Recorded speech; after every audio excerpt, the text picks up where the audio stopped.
این وعده قسم. حالا داره برای کی؟ برای من قسم میخوره. و شمس و ضحاها، قسم به خورشید و قسم به پرتوش، قسم به فلان و فلان و فلان. 11 قسم میخوره. اگر تو 2 بار قسم، 1 بار قسم بخوری حرف تو باور میکنه.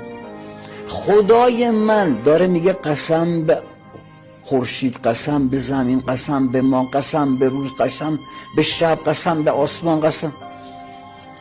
یعنی چی میخوایی بگی؟ میگه قد افلح من زکاها، خوشبخت کسیه که به خودش پرداخت، پیله نکرد تو زندگی مردم. و قد خواب من دستاها، بدبخت کسیه که پیله کرده دیگران، سرک کشید تو زندگی مردم.